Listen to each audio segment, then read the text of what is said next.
Hello friends, welcome to GS analysis centre. तो daily current affair के सत्र में आज हम डिस्कस करेंगे 21 मार्च का करंट अफेयर।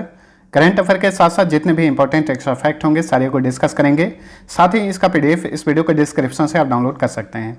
तो चलिए स्टार्ट करते हैं। पहला क्वेश्चन है, 19 मार्च से senior national weight lifting championship 2021-22 कहाँ पर शुरू हुआ है? तो देखिए, इस बार का senior national weight lifting championship का आयोजन किया जा रहा है भुवनेश्वर में, ओडिशा की कैपिटल भुवनेश्वर में। Option C right answer. 2023 में जो हॉकी विश्व कप का आयोजन किया जाएगा पुरुषों का, उसका आयोजन भुवनेश्वर में ही किया जाएगा। ओडिशा में 2 स्थानों पर किया जाएगा, भुवनेश्वर और राउरकेला में। राउरकेला में ही विश्व का सबसे बड़ा हॉकी स्टेडियम बनाया जा रहा है, ये भी ध्यान रखिए। भुवनेश्वर जो है 100% कोविड टीकाकरण करने वाला भारत का पहला शहर है। वहीं 100% कोविड टीकाकरण करने वाला भारत का पहला राज्य हिमाचल प्रदेश है। नेक्स्ट, हाल ही में राष्ट्रपति रामनाथ कोविंद ने किस स्थान पर चरती लाल हेरिटेज पार्क का उद्घाटन किया? तो चरती लाल हेरिटेज पार्क स्थापित किया गया है दिल्ली में। हाल ही में राष्ट्रपति रामनाथ कोविंद ने इस पार्क का उद्घाटन किया। चरती लाल ये दिल्ली विधानसभा के प्रथम अध्यक्ष थे, इन्हीं के नाम पर इस पार्क का नाम रखा गया है। और इस पार्क का डिजाइन आर्किटेक्ट कपिल अग्रवाल ने किया है। ठीक है। दिल्ली की बात करें तो दिल्ली में स्कूल हेल्थ क्लिनिक कार्यक्रम शुरू की गई है। भारत का पहला smart managed EV charging station स्थापित किया गया है। स्मार्ट कार्ड शस्त्र लाइसेंस लॉन्च करने वाला ये भारत का पहला राज्य है। श्रमिकों के लिए श्रमिक मित्र योजना शुरू की गई है। छात्रों को मुफ्त में कोचिंग देने के लिए जय भीम मुख्यमंत्री प्रतिभा विकास योजना शुरू की गई है।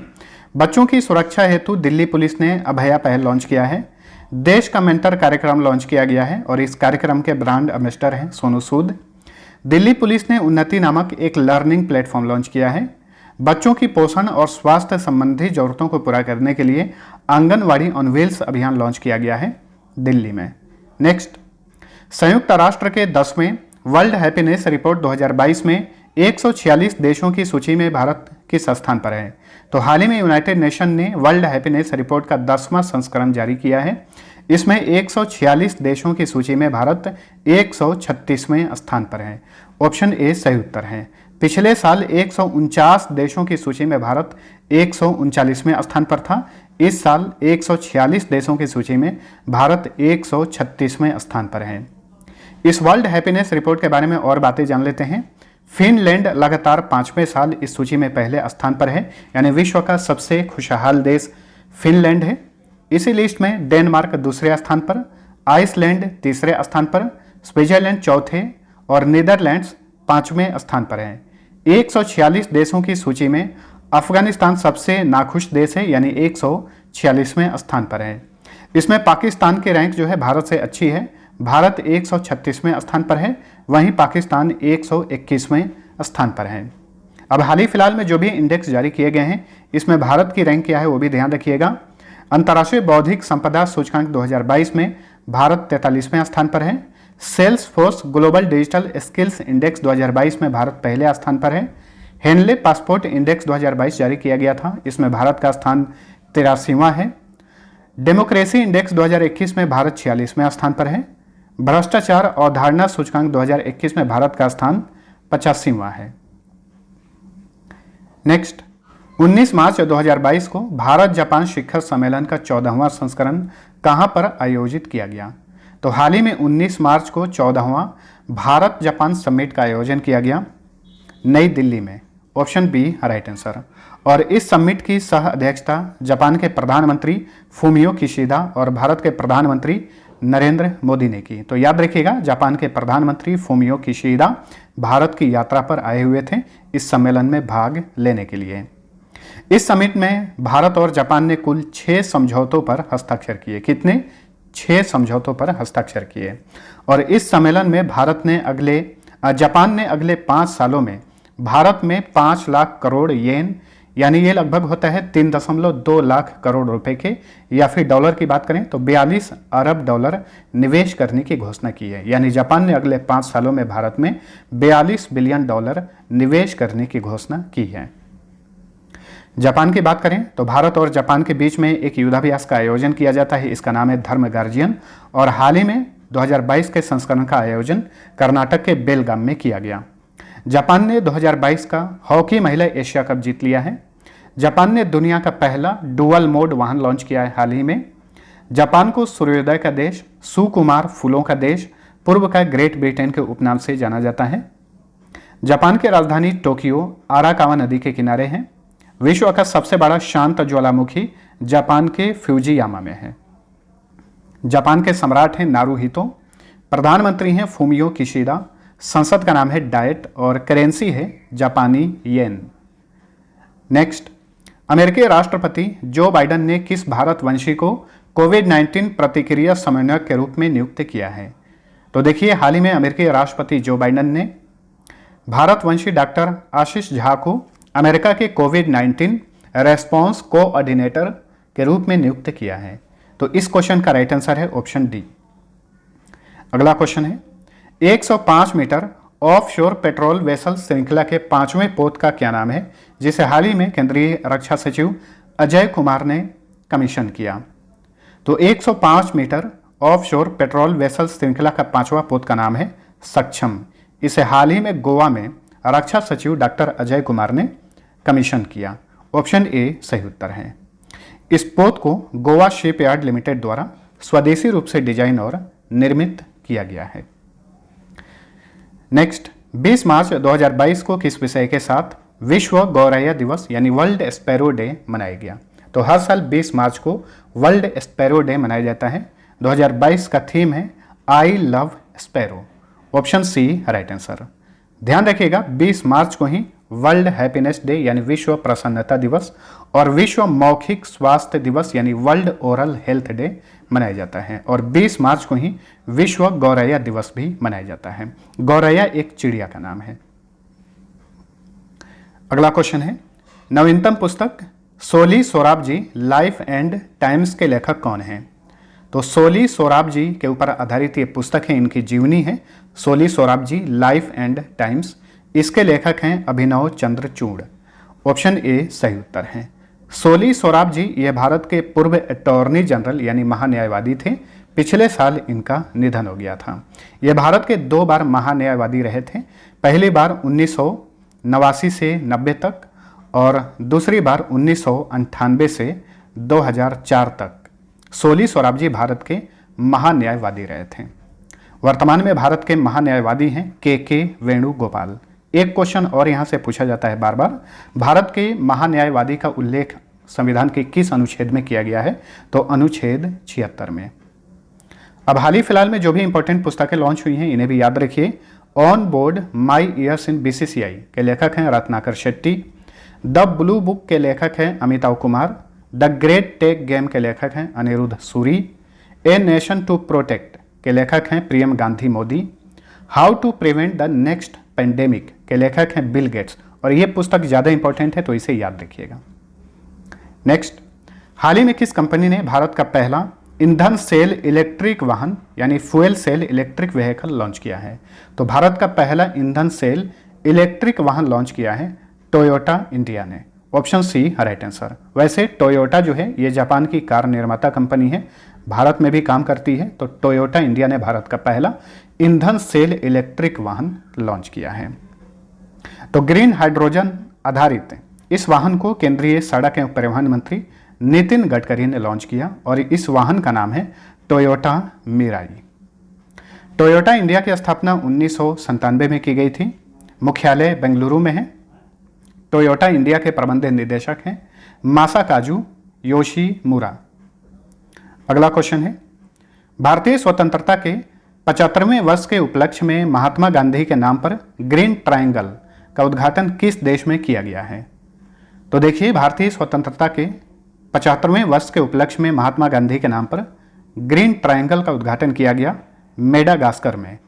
ऑप्शन बी सही उत्तर। मेडागास्कर की राजधानी एंटानानारिवो है। यहीं पर इस ग्रीन ट्रायंगल का उद्घाटन किया गया।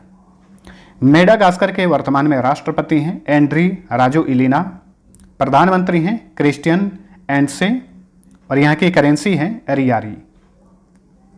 अगला क्वेश्चन है, 19 मार्च 2022 को केंद्रीय रिजर्व पुलिस बल ने कौन सा स्थापना दिवस मनाया?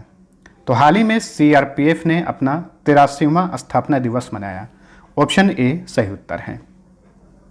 सीआरपीएफ की स्थापना 27 जुलाई 1939 को क्राउन रिप्रेजेंटेटिव पुलिस के नाम से की गई थी और भारत के प्रथम गृह मंत्री सरदार वल्लभ भाई पटेल ने 28 दिसंबर 1949 को क्राउन रिप्रेजेंटेटिव पुलिस का नाम बदलकर केंद्रीय रिजर्व पुलिस बल यानी सीआरपीएफ कर दिया था। सीआरपीएफ का इंग्लिश में फुल फॉर्म होता है सेंट्रल रिजर्व पुलिस फोर्स। मुख्यालय नई दिल्ली में है। वर्तमान में इसके डायरेक्टर जनरल हैं कुलदीप सिंह। सीआरपीएफ का आदर्श वाक्य है सेवा और निष्ठा यानी सर्विस एंड लॉयल्टी। कोबरा और रैपिड एक्शन फोर्स ये सीआरपीएफ के चाइल्ड एजेंसीज हैं और कोबरा में हाल ही में महिला कमांडो को शामिल किया गया है। तो क्वेश्चन बना था कि सीआरपीएफ के किस चाइल्ड एजेंसी में पहली बार महिला कमांडो को शामिल किया गया है, तो कोबरा में। ठीक है, बहुत ही घातक कमांडो फोर्स है कोबरा। सीआरपीएफ जो है याद रखिएगा एक अर्धसैनिक बल है। भारत में जितने भी अर्धसैनिक बल हैं सारे के सारे केंद्रीय गृह मंत्रालय के अधीन काम करते हैं। केंद्रीय गृह मंत्री हैं अमित शाह, उनके पास एक और मंत्रालय है केंद्रीय सहकारिता मंत्रालय। अगला क्वेश्चन है जुलाई से अगस्त में होने वाले 44वें फीडे शतरंज ओलंपियाड 2022 की मेजबानी किस शहर को सौंपी गई है? तो फीडे शतरंज ओलंपियाड 2022 के 44वें संस्करण का आयोजन किया जाएगा चेन्नई में, तमिलनाडु की कैपिटल चेन्नई में। Option D right answer. Chennai का पुराना नाम मद्रास है। अब देखिए चेन्नई में जो मुख्यालय वाले प्रमुख संस्थान हैं इन्हें भी याद रखिए। अशोक लेलैंड जो कि ट्रकों का निर्माण करती है, इसका मुख्यालय चेन्नई में है। Food corporation of India, BMW India, the Hindu group, Karnataka bank और रेलवे की इंटीग्रल कोच फैक्ट्री, ये सारे के सारे बैंक चेन्नई में स्थित हैं। ठीक है, देखिए ये कर्नाटक बैंक है, इसका मुख्यालय चेन्नई में है, और एक है कर्नाटका बैंक, उसका मुख्यालय कर्नाटक के मैंगलोर में है। तो डिफरेंस याद रखिए। शतरंज की बात करें तो हाल ही में भारत की 23वीं महिला चेस ग्रैंड मास्टर बनी है प्रियंका नुटक्की, जो कि आंध्र प्रदेश की हैं। भारत के 73वें पुरुष चेस ग्रैंड मास्टर बने हैं भारत सुब्रमण्यम, ये तमिलनाडु से बिलोंग करते हैं। फीडे विश्व शतरंज चैंपियनशिप 2021 का खिताब जीते मैग्नस कार्लसन, ये नॉर्वे के शतरंज खिलाड़ी हैं। विश्व रैपिड शतरंज चैंपियनशिप 2021 का खिताब जीता नोदिरबेक अब्दुसत्तोरोव ने, ये उज्बेकिस्तान के हैं। वहीं पिछले साल विश्व के सबसे कम उम्र के चेस ग्रैंड मास्टर बने अभिमन्यु मिश्रा, जो कि भारतीय मूल के अमेरिकी शतरंज खिलाड़ी हैं। तो फ्रेंड्स ये था हमारा आज का करंट अफेयर। वीडियो पसंद आया है तो लाइक और शेयर जरूर करना। अब डेली की तरह फटाफट पिछले क्लास का क्विक रिवीजन कर लीजिए। पहला क्वेश्चन है दुनिया का सबसे लंबा सस्पेंशन पुल डार्डानेल्स ब्रिज का उद्घाटन कहां पर किया गया है? तुर्की में। पंजाब विधानसभा के नए अध्यक्ष कौन बने हैं? कुलतार सिंह संधवा। ब्लूमबर्ग के हालिया आंकड़ों के अनुसार 3.21 ट्रिलियन डॉलर के साथ कुल बाजार पूंजीकरण के मामले में भारत किस स्थान पर है? इसमें भारत 5वें स्थान पर है, अमेरिका पहले स्थान पर है। नेक्स्ट, प्रत्येक वर्ष अंतर्राष्ट्रीय प्रसन्नता दिवस किस दिन मनाया जाता है? 20 मार्च को। सौर भौतिकी में योगदान देने वाले किस अमेरिकी खगोल वैज्ञानिक का 94 वर्ष की आयु में निधन हो गया है? Eugene Newman Parker. और नासा का जो पार्कर सोलर प्रोब है, सूर्य का अध्ययन करने के लिए लॉन्च किया गया है, इन्हीं के नाम पर रखा गया है। फ्लिपकार्ट हेल्थ प्लस के नए सीईओ कौन बने हैं? प्रशांत झावेरी। 20 से 22 मार्च को 36वां अंतर्राष्ट्रीय भूवैज्ञानिक कांग्रेस 2022 कहां पर आयोजित किया गया? दिल्ली में। Deloitte global powers of retailing 2022 की सूची में रिलायंस रिटेल किस स्थान पर है? 56वें स्थान पर है। वहीं अमेरिका की वॉलमार्ट पहले स्थान पर है। किस राज्य की सरकार ने भूमि अभिलेखों तक आसान पहुंच सुनिश्चित करने के लिए दिशांक ऐप लॉन्च किया है? कर्नाटक ने। हुरून ग्लोबल रिच लिस्ट 2022 में कौन पहले स्थान पर है? एलन मस्क, जो कि टेस्ला और स्पेस एक्स के मालिक हैं। ये दुनिया के सबसे अमीर व्यक्ति हैं। भौतिक विज्ञान के क्षेत्र में उत्कृष्ट योगदान देने के लिए किसे 31वें जेडी बिल्डअप पुरस्कार 2021 से सम्मानित किया गया है? नारायण प्रधान को। 19 मार्च से 4 अप्रैल तक चलने वाले 35वां सूरजकुंड अंतर्राष्ट्रीय शिल्प मेला कहां पर शुरू हुआ है? देखिए इस मेले का आयोजन हर साल फरीदाबाद में किया जाता है, हरियाणा के फरीदाबाद में। अब लास्ट क्विज का आंसर जानिए। पहला क्वेश्चन था प्राकृतिक खेती को बढ़ावा देने के लिए निम्न में से किसने जीवा कार्यक्रम शुरू किया है? इसका सही उत्तर था ऑप्शन डी, राष्ट्रीय कृषि और ग्रामीण विकास बैंक ने, यानी नाबार्ड ने। दूसरा क्वेश्चन था फाइजर इंडिया के नए अध्यक्ष कौन बने हैं? इसका राइट आंसर था ऑप्शन डी, प्रदीप शाह। तो मैक्सिमम लोगों ने आंसर सही दिया था। अब चलिए आज का पहला क्वेश्चन है, अमेरिका ने हाल ही में किस देश को गैर नाटो सहयोगी देश का दर्जा दिया है? दूसरा क्वेश्चन है, अंतर्राष्ट्रीय क्रिकेट परिषद का सर्वोच्च सम्मान ICC spirit of the cricket award 2021 किसने जीता है? तो दोनों क्वेश्चन का आंसर नीचे कमेंट करके बताइए। मिलते हैं अगले वीडियो में, तब तक के लिए टेक केयर।